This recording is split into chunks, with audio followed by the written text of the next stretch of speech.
Hello, everybody, and welcome to the show. Ben and myself are joined today by Will and Pam from Draco Studios and Alessio Cavatore from Riverhorse. And we're going to be having a bit of a chat about the new Kickstarter Dragonbond, Lords of Vaala. But before we get stuck into that, it's great to have you all on the channel. Thank you. It's great for us to be here. Very happy. Thanks so much for inviting us. Thank you for having us. So before we get stuck in, a lot of people will know Alessio already, but Pam and Will, Draco Studios, you've been going for a little while now, and you've had a few different sort of games and miniatures and books have all sort of cropped up from Draco Studios. Do you want to tell us a bit about yourself and where you've come from to reach this point? Yeah, for sure. Well, Draco Studios was born in Mexico. Like 5 years ago, Kickstarter opened their doors to Kickstarter creators in Mexico. Mm-hmm. So my project was the first Mexican project funded, and from there it has been a long journey. I published some games under another company name, until I met the creator behind Dragonbond and Eldritch Century. He's like a guy who loves stories and to be immersed in experience. So he started talking to me about Eldritch Century and Dragonbond, and the goal with that is to create a whole universe where stories and experiences could take place. So we started to change into a bigger group, which later was called Draco Studios, and well, here we are after many games. I think the interesting thing for me in seeing what you've actually sort of brought forward is you haven't tried to jump straight in and do everything in one file swoop. We've had a Kickstarter that introduced some really beautiful dragon models for the Dragons of the Red Moon, but then there's also been a 5th edition supplement as well, which sort of layers on the background, the world building and the lore. Was that a deliberate decision on your part? Because we often see companies attempting to do everything at once and maybe not quite completing it to their satisfaction. Yes, well, it was something very organic. We started to meet people in the way. We actually had also a video game design team last year, but the pandemic had to put that on hold. But as we said, like we are into transmedia entertainment. So one of our partners has a deep understanding about 3D printing and resin casts. So Draco Studios also have like a 3D resin cast workshop. And since the scene in Mexico is not that large, we started to meet other professionals in Mexico who are RPG writers and artists. And then in some point in Gen Con, we met Tom Babi, who's an artist from, well, he has done a lot of stuff for Wizards of the Coast. And he jumped in the project for Dragonbond to create something new yet familiar, which is all this Dragonbond setting. And we have been working with a lot of veteran artists in the industry. And afterwards, we met Alessio as well and started working with him. And I think one of the things that you were saying about the Dragons of the Red Moon and Battles of Valerna is that in this universe, even though they are different products, they all coexist. So, for example, in the campaign, you're seeing Ferelon and Nagasha, part of the brutes that, well, a little bit more down in the presentation, you can see the brutes like Aureus that are the 7 first dragons that came out with resin. So they are all connected in this universe, and it's not just tabletop, as Will mentioned, it's also novels and this big setting of Dragonbond all connected. It is a fantastic, I suppose we're just scratching the surface of the world, but there's already so much depth there and so much room to expand and take it in different directions. So not just into the RPG, but board games and possibly even larger scale miniatures games for tabletop as well. So how did your connection to Riverhorse come up? Did you go looking specifically for somebody to design a game for your world, or was this just a happy sort of meeting of minds? It was a Tinder for board. No, just kidding.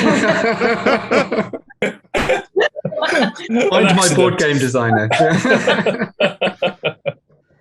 The worst ways of doing it. One of the team members, well, several, including the partner who is the creator, Daniel. Well, there are two Daniels in the team, but they are big Warhammer fans and RPG fans. And one of the co-creators of Eldritch Century, he has like a deep tabletop collection in the way that he sees tabletop as art, like every game.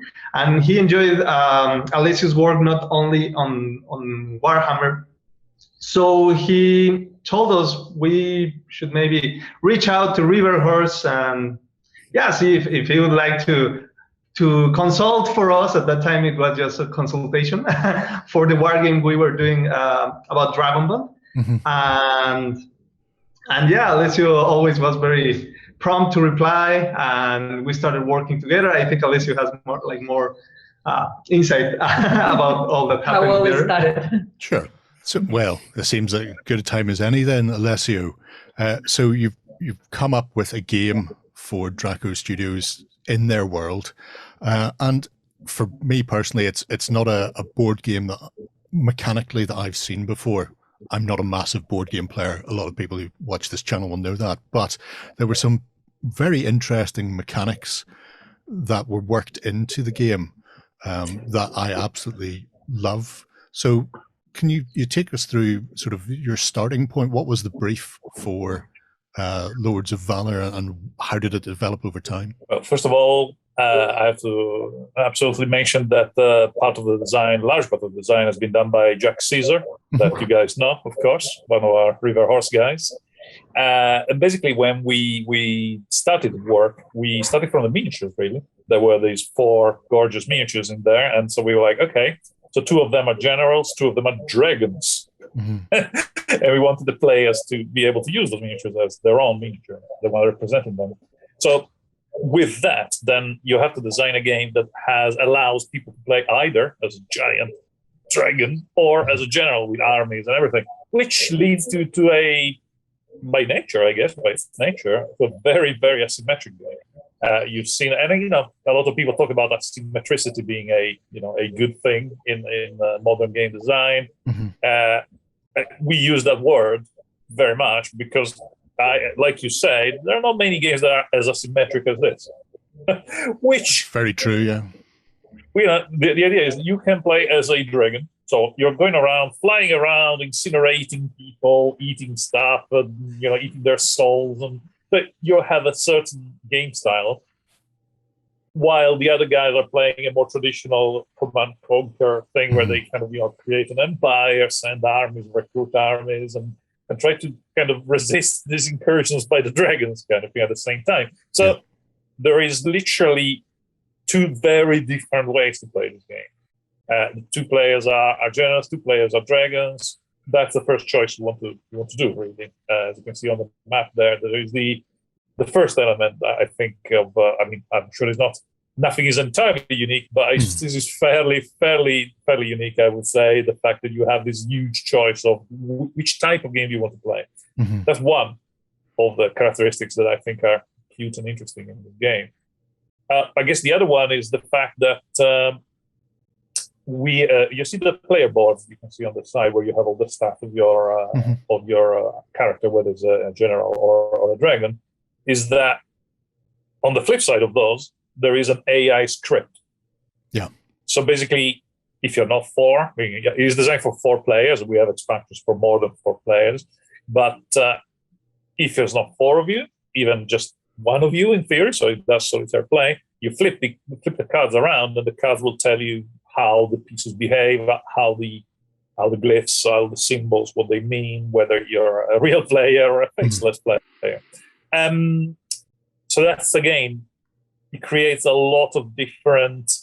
I'm playing a dragon against AI generals, and the game works in a certain way. I am playing a general against AI dragons, and the game plays in a certain different way, which again is multiply this by 2, various combinations of this, and you can see how many complicated different ways of relating and playing the game are.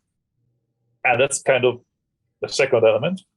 And I guess there is the third element that I would say is particularly interesting there to throw in this mixture, which is the eponymous point, is the Dragonbond. Yeah. So the idea is that initially, say you're playing a full 4-player game, there's 4 players doing their thing, all trying to win. But when a dragon and a general come in contact, there is a chance that they will become, their energies, their life force becomes bonded, and they become one. They both become one. If you read the background, like say, very deep background, there is literally a merging of the energies there, and their life force becomes one. So if you kill one, the other one dies, very literally. So it has that weakness, but obviously brings also great power in joining in the game. That means that you now win together or lose together. So suddenly, where you were playing as an individual, suddenly you go, oops, now we're a team. And you can manipulate that. You can try to resist. Yeah, there is mitigation in there. Yeah. You can resist the Dragonbond. You can facilitate, but whether you think at the moment tactically is a good idea for you to do that. So imagine the combinations possible with these elements. So you have the dragon or general, AI or human, bonded, not bonded. So the combination and permutations of types of games that come out of that is quite remarkable, I have to say. It was quite fascinating reading through the rules on that, because initially you've got that the rules themselves are very elegant, very simple, very easy to learn. Was fascinating just reading through that and being like, oh, I get that within like a couple of turns kind of thing. But then the permutations that you get then, as you say, from you can play it 4 times and play it very differently. And then you have all of the additional stuff built on top of that in terms of that Dragonbond mechanic. And that particular thing, the Dragonbond, was the really fascinating element to me, because that kind of felt like that sort of like almost like third act shift in a film or something, where something goes really wild and different, and suddenly you have to be like, okay, I need to come up with a new plan now. And it was a really fascinating thing that, as Jerry was saying, I hadn't really seen in a lot of other board games. Obviously, yes, you have things like alliances and that kind of thing you can make, but I loved that almost got that kind of semi-random chance to it. Obviously, as I say, you can mitigate it. But this is my connection. I will. I think it was Alessio, but yeah, I think that's one of the things about the Dragonbond is that you can search for it, but there's always like roll the die and everything and spend power. You can try to avoid it. You can try to gain it, because sometimes you also want to force the alliance, but it's like 50-50. And you're actually less. I think it's less like. But your whole strategy changes, because you're used to go to your solo mode, and then it's like, oh, I bonded, and now I have a team. Yeah, and whenever you, especially if you're playing against AI, I suppose is the best way to put it. An AI dragon can come into an area, and because you don't roll for the Dragonbond until the card is resolved, you can find it actually devastating your forces and forcing you to retreat as a general, so that the bond doesn't always come in. So you can never be entirely certain when it's going to crop up.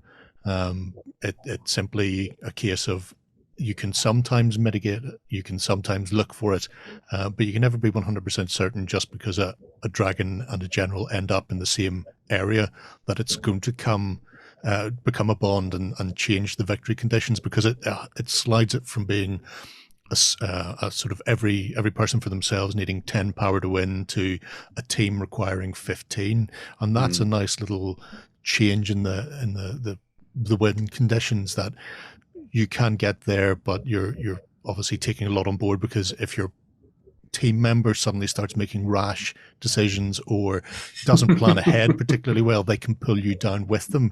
So it's sort of checks and balances as well. So one of the other really awesome things that I thought about the mechanics that was really neat was that kind of like sort of like forward thinking and the planning that you have to do during that sort of preparation step of the game. Like, I love that you almost have that kind of blind thing at the beginning to other players, at least, where you're like, so I'm going to go and attack this region, and then a couple of turns later, if everything works out okay, I'm going to start absorbing some power.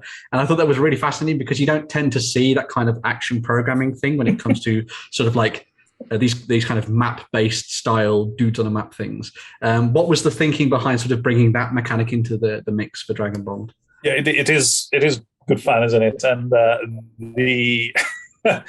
there's some interesting development that can happen, and what happened when we played live during the campaign, whereby I planned my turn. And I went, okay, I'll do this, I'll attack there. Then I summon some new troops in this region here, so I can build the city. You can, upgrade some of your units and stuff. And then when during the game, of course, I lost that territory. I think it was which one of the enemies took cover, basically invaded and took that territory. So when the card appears, it wasn't me that benefited from the card. It was the current or the new owner of the territory, which meant that again I played the card for them. So a lot of forward thinking, and I think we tried several different mechanics of the when we played test, but we felt that was I don't know whether it's the word elegant, but a simple way of putting some planning in there. And then there is a fantastic spell, which is one of the dragons has a spell that shuffles that deck. I'll let you imagine what happens when that is. Oh, I'm sure that is an absolute nightmare, because even knowing what was going to be coming next or being able to work out where I was taking my turns, I still managed to completely push myself into a corner. But I also quite like how I don't know whether you want to call them sort of campaign season, but every turn begins and ends with an event. And even those, because you don't know how a season is going to start and end, that can throw up a whole barrel of fun, because when sitting planning my turn in one of the games I played, I had an idea of what was going to happen and where everything was going to go, and I thought, this is all great, I'll start off here, I'll start with a harvest, it'll be fantastic. And the very first thing that happened was power got dumped into the region I was in, which meant I became the focus, and all of a sudden everybody wanted a piece of me, and it was just like, if I'd known, I would have done something entirely different. But you don't know, you never know what is going to come up, how things are going to play out, and that is just beautiful. And it has another effect, is the fact that actually sometimes you think, oh, this is a foregone conclusion, I cannot stop them from doing this one thing that I really want to stop them. But it's still worth keep playing, because in the very last second, in the very last turn, there could be that one event where you go, an age of war, and suddenly a year of war, and suddenly you get to do that thing that manages to stop them, etc. So there is always that hope for that thing at the end that could again change the things. Yes, lots of variables. I also quite like the fact that sometimes when you're playing a game like this, if people get eliminated, then they just have to go away, sit on the side and watch a 2-hour-long strategy game play out without being involved, which is heartbreaking if you are playing a game. Just to not say it. So firstly, it's not particularly easy to kill generals and dragons outright without them deciding that they're not going to retreat or being just in a particularly bad area. So player elimination is tricky. And then when player elimination happens, that's the end of the game, and you don't tally up. You don't wait for somebody to reach the 10 power. You tally up where people currently are at, which means potentially, even though you're eliminated, you could still bring home the trophy. Was that a deliberate design? Because it's a very quick playing game, and the whole idea that people are involved until the end of the game just is very appealing as well. Yeah, player elimination is very difficult. It doesn't really happen all that often. And we try to use the mechanic for all our games, really. All the games we design, we try to go, when that happens, that's game over. It's kind of a design principle or a house style thing, the whole our game. We try to do that as much as possible. I mean, in some games you cannot do that, but as much as we can, we try to do you have to, the game is over when one player is over, and then you work it out. It seems like, the nice thing to avoid people waiting for ages. If I can turn back to Pam and Will for a moment. Obviously, the Kickstarter is going great guns. At the time we're recording this, we're about halfway through, and there's already an expansion in the works to add new players to bring it up to sort of a 6-player game. Do you have a grand vision of where you want this to get to? What your sort of if everything came true, all the stars aligned and everybody flooded in there, is there a pathway for additional pieces? Because I noticed that some of the dragons from the previous Kickstarter have sort of been pulled in as well. So are you planning on expanding this beyond, or is there a definite sort of cutoff point for you where this is the sort of size of game you want, and then it may be a quality of life, cardboard tokens being upgraded to miniatures and that sort of thing? What sort of way do you envisage the Lords of Vaala turning out? Well, yes, the answer is yes. We are grouping the stretch goals in stages, and right now we just posted an update yesterday, which had a great response from backers to make stage 2 shorter, because we are currently at stage 2, and after stage 5. The free copy that backers get with the miniatures, the Armies of Blood and Dreams, where they upgrade their cardboard unit tokens into minis, could potentially become a standalone game of the first game that we started working on with Alessio, which is a war game from Dragonbond. It's Battles of Valerna. And at stage 5, we have enough content in that box to have it be a starter of the wargame. But along the way, we know like the focus right now is Lords of Vaala, so that's like a plus for a very great ending or like how the campaign develops. And during the mid stretch goals like stage 3, stage 4, we have some added gameplay value into Lords of Vaala, so we will have like mini expansions. We have like another of the realms in Dragonbond, Nawak, and another brood of the dragons, Coatl and Exor. They would join in as a different expansion, so you would be able to try the game with another realm, another dragon. That would be fantastic to do. And I think that, for the upgrade tokens, like we already go with the most upgraded that we can do at that price point, like line of finish. Cardboard tokens are still cardboard, but they are like sturdy 2.5 millimeter width.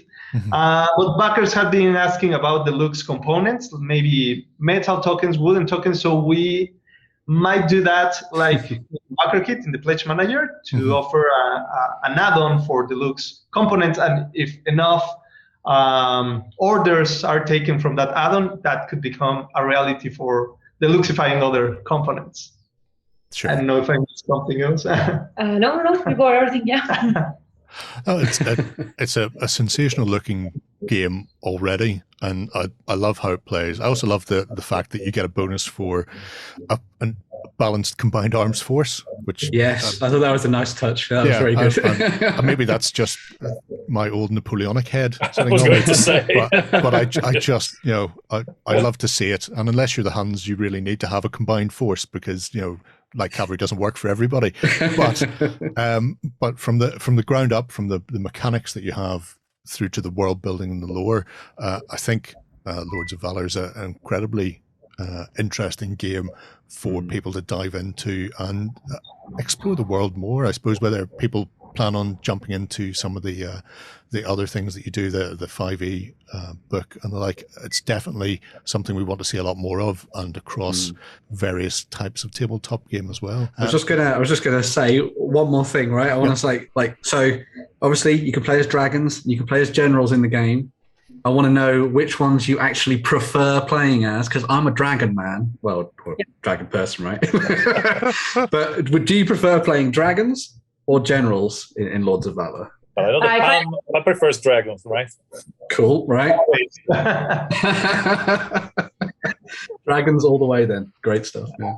And a particular dragon. I'm a Fulgen all the time. Yeah. She loves that brood. Since Auris came out, the great worm from that brood, it's my favorite. So yeah. I am usually a dragon guy too. Like we love dragons at Draco Studios. It's kind of the hints in the name there, really, isn't it? I have to say, having played a few games, I think Elise of Alria is probably And it's not because I really, really, really want to play that faction. It's just because I really, really don't want to play against it as an AI. I'd much rather take that out of the equation right off the bat. I'll take on any other AI, but they just seem to raise troops like there's no tomorrow. Throwing gold around like nobody's business and raising all of the armies. So, that by default, just to save myself some pain, I'd like to get... I like Alaria. That's my favorite faction as well. I prefer to play as a general. I prefer to play as Alaria because I'm more into the Napoleonic combined arms things, conquer empires. That's my favorite type of game, really. So I like that. And Alarians feels like more like better. I won't say good guys, but better than Tiberians. It feels definitely a bit more evil. Therefore, I prefer that. Yeah, no, I try to play the good guys if I can. So that's me. That's my choice. Worry. There is no good or evil. I've read the World Builder. Interestingly enough, even though I prefer dragons, I actually, Lords of Vaala, I enjoy much playing as a general because I think the depth of the decisions is larger. Like, the dragon is very straightforward and it's great to start playing the game, but as a general, once you know the mechanics, is I don't know, more... There's a lot more options and choices to be made, yeah. Especially dragons have it easy. They can cross mountains. They can fly overseas. That's why I like it. Humans have to knuckle down and build some ports and get the fleet on the go before they can get anywhere. Well, folks, it's been an absolute joy to talk to you to see both where the sort of company has come from and hopefully where it's going to. In the future, we'd definitely love to get you back on the channel as well. If you have any other projects sort of upcoming in the future, then don't hesitate to reach out.